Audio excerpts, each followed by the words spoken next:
So hello everybody. So we're doing that thing. We've been asking key people in around the organisation what's encouraging them and what's keeping them going. Well, we thought it'd be good to have a chat with Nick, young Nick, this morning. And but first of all, before we do that, Nick, you've got something to share about what's going on in your world at the moment. Yes. So some of you will know that Don and I have started fostering a young 8-year-old lad called Lucian. He's been with us for about 6 weeks or so now, and full of life. And realised that I need to be spending a bit more time with him than I have currently.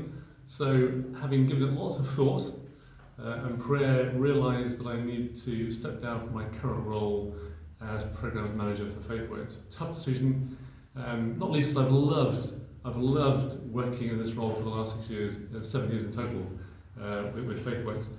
Just working with some fabulous people, brilliant teams of folks. So.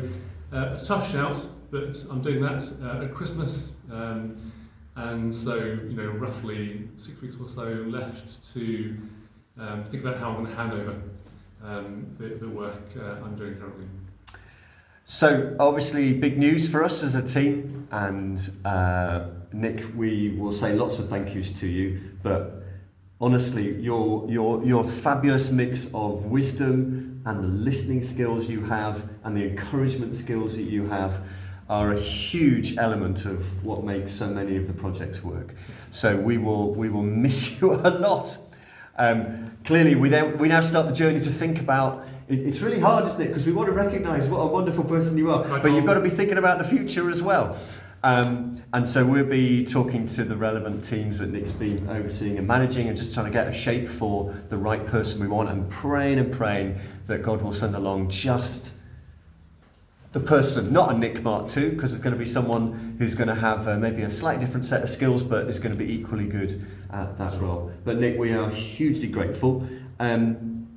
What does encourage you about what's going on at the moment? I mean, obviously you're working with your 8-year-old laddie, but what else encourages you? Just in terms of our 8-year-old laddie. So this morning was great. We were so as he was getting dressed, he was singing a Bee Gees song, "Staying Alive," top of his voice, as I made my sandwiches for lunch.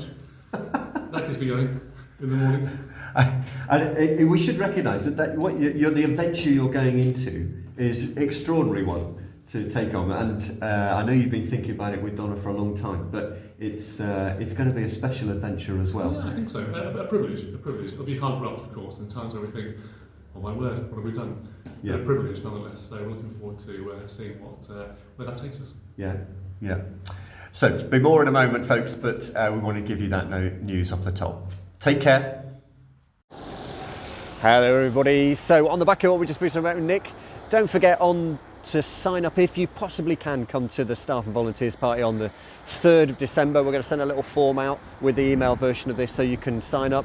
Partners very welcome as well. There's a little charge of £5 just to cover the band and the food.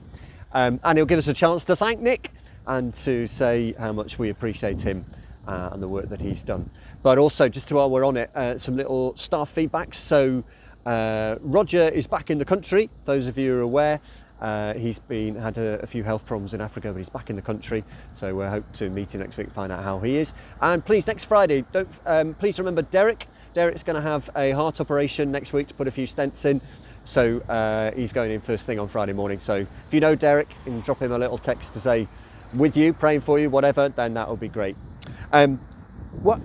Just really encouraging. I'm here at Longfleet Baptist, as you say, because we met with the lottery local lead about our partnership with Safe Families and Smile, because we get funding through the lottery for that, and hugely encouraging to hear some of, A, she thought we're doing a great job, which is really nice, but B, to hear about some of those partnerships, the way that has helped individual families. So they were talking about one family. I don't know if you remember how it works with Smile and Safe Families, but we put some of our lone parent families in touch with the Safe Families team, and they find volunteers to sort of walk alongside them. And there was one family had a looked after child, and sort of put a volunteer alongside the family, wondering how that was going to go.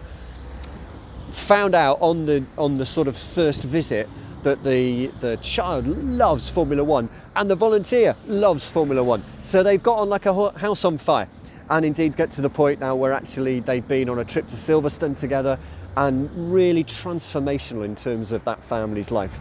And another one actually with where Christchurch Food Bank have also got a little link with Safe Families. A mum who had a panic attack, wouldn't talk to anybody without her mum being there, put a volunteer alongside that family, and now starting to go along to meetings on her own, or going along to activities with the volunteer without her mum, just being freed from that, and that alongside us. So in terms of what encourages me this week, that really does. Next week, actually, interestingly, just talking again about Smile, down at Poole Food Bank, we've got a connecting point for some of the local churches for what are they doing to work, not exclusively with young people and families, but with other of their work, and trying to link together some of the churches and our work in Smile and the Food Bank. So huge thanks to Rachel and Ian for putting that on, and I hope that's going to bring to life some opportunities for other partnerships where we can refer people into activities that will really benefit them. Also next week we have the strategy day for the trustees. Once a year we get away and we go through some of the challenges, the issues, the opportunities we've got for the coming year. So we'll be putting there, some of you know from the budget, there was some interesting challenges around national insurance, but we also want to talk about some of the things that you've fed back through the staff survey, and things about capacity, things about some of the good stuff that you're seeing. And interestingly, I want to send you a note about the prayer stuff, because I know it's not been easy always to get to team prayer times, but a lot of you saying that that's still a good thing that we should do.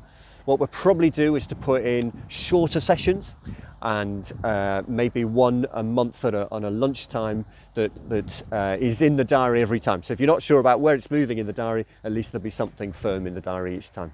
That's enough from me. Have a good week, and thank you so much for what you're doing.